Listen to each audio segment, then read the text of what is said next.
Like I said in game one of this series, everything you hate about this team, everything that drives you nuts about them was on full display Thursday night. And last night, everything you love about this team, if you do love things about this team, everything that keeps you turning that TV on, despite your better judgments, every reason for that little bit of optimism you have still was on display in last night's game. What is up? What is going on, everybody? Welcome back and welcome into the Seattle Mariners postgame recap. Mariners defeat the Rangers last night 5-4.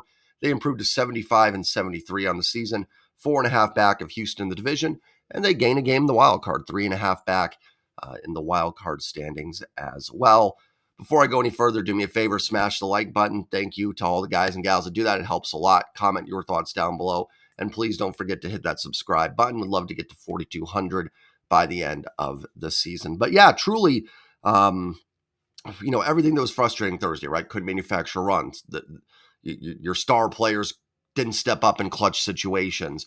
Bullpen that's been banged up all season has been a little iffy, struggles to close out a game. Just a one-run loss that is just sums up this team. They just can't buy a one-run win right now.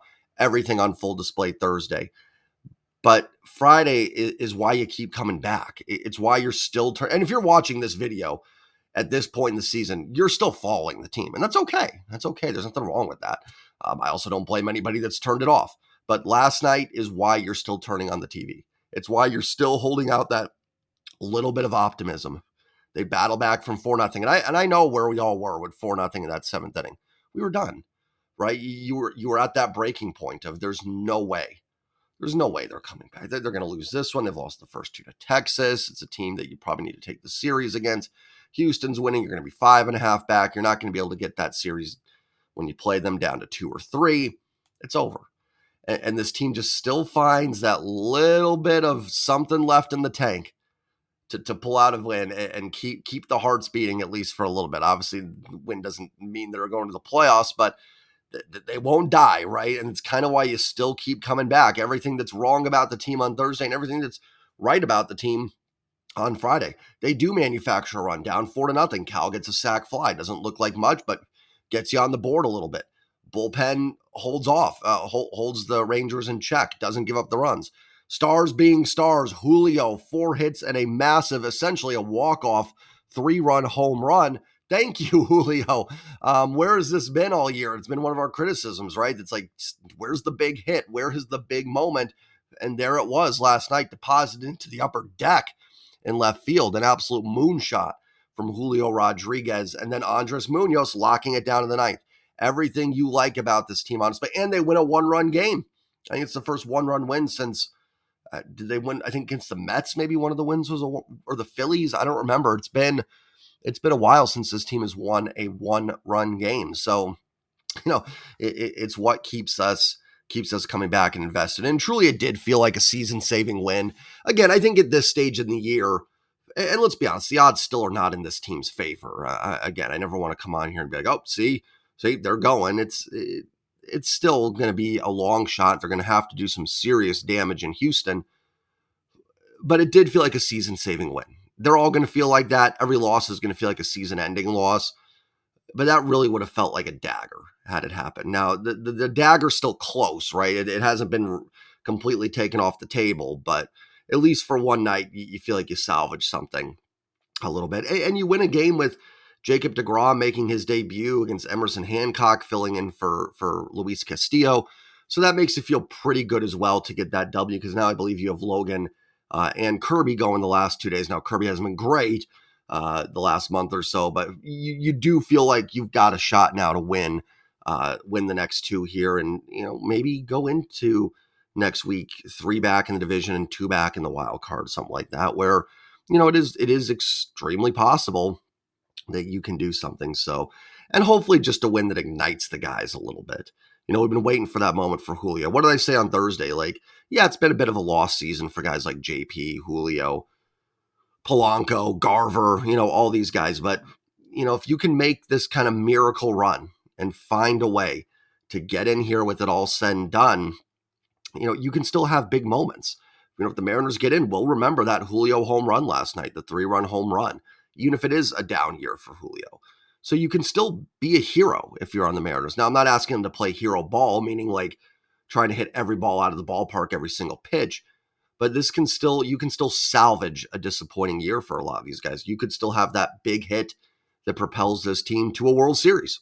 It's still a possibility out there. So, at least you have that if you're on this team and you're still fighting and clawing. You're not 20 games back where, hey, great hit, but like it's still a lost season. You could still have something memorable for the ball club. Let's get into the box score here.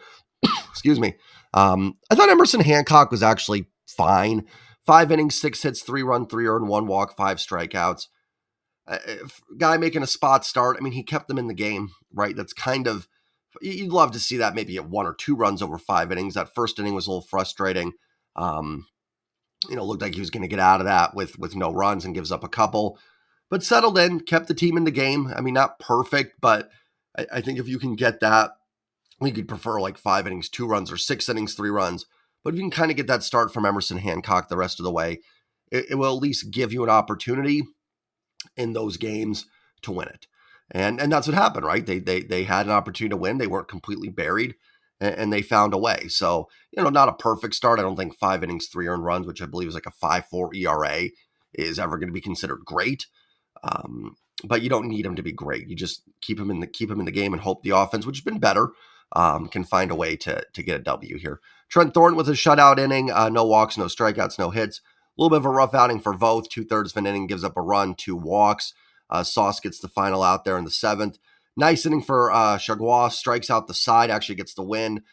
He pitches a scoreless 8th, and then Munoz with a real quick 9th inning, throwing just 8 pitches. So no reason that Munoz couldn't be available tonight as well. So really clean inning from Andres Munoz there. And great to see, right? Like you get the lead like that, the big comeback, you want to see it locked down in the 9th inning. Don't give them hope. Don't give them a couple base runners. And great, now we're back to sweating this one out. Munoz came in, locked down the 9th, and should be available today as well.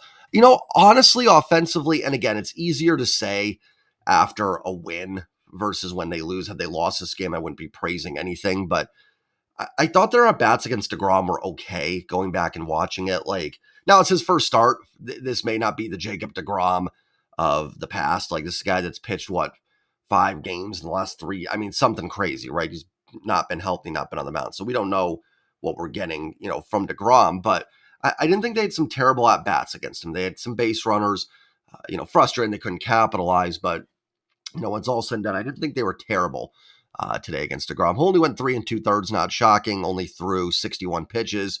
They made him throw some pitches. So, again, I don't want to stand up here and praise offensive outing where he didn't get anything off a starter in 3 2/3, but I didn't think they were like terrible at bats. They just weren't getting mowed down. They just couldn't get the big hit essentially, but they did work against the pen, against Robertson and Urena, right? Jose Urena, is that who it is? Is it Jose? I'm going to feel like an idiot if it's not. It is. Okay, cool. All right. I feel better. Okay. But let's look at the offensive box score. 10 hits, only 2 walks, only 7 strikeouts. Does feel like the strikeouts been going way down. Listen, this team's going to strike out. Even coming into the year, I don't think we thought this was going to be a team that didn't strike out. We just didn't think it'd be maybe historically bad strikeout team. But it seems like they've gone down a little bit recently. Victor Robles was 1 for 4. I believe he was hit by a pitch as well in this one. Let me see if I can find that. Yeah, and Rayleigh was hit twice. Yeah, there was a few hit by pitches in this game for sure. But Victor Robles 1 for 4, reaches base twice. How about Julio? 4 for 5, 3 RBIs, the big home run, a double, and 2 singles, a double, and a home run for Julio. I've talked about it. You're going to need a Julio hot streak. If you want to get in this thing, you're absolutely going to need it. And there it was. Julio had a pretty good road trip. Came back, a little bit of a tough homestand for the first 3 games, but gets it done today. I think his OPS over 700 now. 701 with his Gold Glove defense and good base running. So, I mean, a productive player, just not the numbers we need for what, Julio's going to be paid to do and what this team needs for him to do. But again, has a chance to redeem it with a good stretch down the good run down the stretch here for Julio. Maybe it is too early for me to do the recaps. And just good to see the big clutch moment, right? You can kind of feel the weight on his shoulders as he did the bat flip and everything. You could tell it's been getting to him. You can tell. So a real good moment for Julio, and hopefully that's the start of a really strong finish here to maybe propel the team into playoffs. So great game for Julio, probably his best of the season. Callow for fourth, the sac fly. Rosarina had the RBI base hit in the seventh, which I thought was a huge hit for the Mariners. They'd gotten that run on the sac fly off the bat of Cal, but if you're the Rangers, you're thinking, fine, just get out of this 4-1. We're okay. Getting that big hit from Rosarina, I think, really it just kind of tightens it up a little bit. Gets the Rangers bullpen up and going.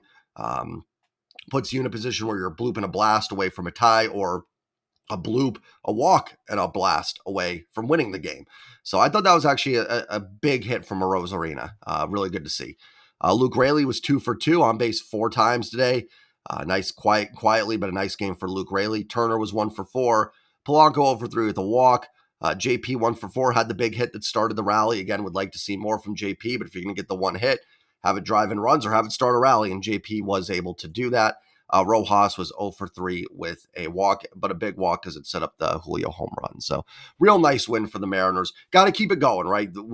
Listen, there's 13 games left? 14? I think there's 14 left. I mean, they're going to have to string together wins. They're going to have to. They can't keep doing the, hey, great win. Oh, loss that sums up the season. Hey, great win. Oh, that loss sums it up. And that's kind of what I've been doing on these recaps, but they've got to string something together here. They're playing better, right? Since Oakland, they are now, since the last 2 games in Oakland, they're, 4, 5, and 2, 6 and 3. So they are playing better baseball, but they've got to string something together here. You got to win this series. You got to win the next 2, get some momentum going, cut into that, deficit. You can't keep going back and forth, win-loss, because eventually you are going to run out of time here. It's great to see him bounce back after a tough game on Thursday, but you are 3.5 back in your closest race right now, and there's 14 games left. Not a lot of time. You've got to string something together here. Now, that still may not be enough. They could win the next 5 and still be 2 and 3 back, respectively in the wild card and divisional race. So it still may not matter, but they are going to have to do that, because the back and forth, eventually you're just going to run out of games. And they may be already. But at least for last night, Thursday was the bad microcosm. Friday was the good microcosm that keeps you coming back. So enjoy your Saturday. Post-game recap will be up tonight. Hopefully the Mariners can get themselves another W, get a couple in a row here, and maybe cut in a little bit more to that wild card and division race. So have a good night, everybody. Remember to like, remember to comment, remember to sub, and as always, go Mariners. Peace.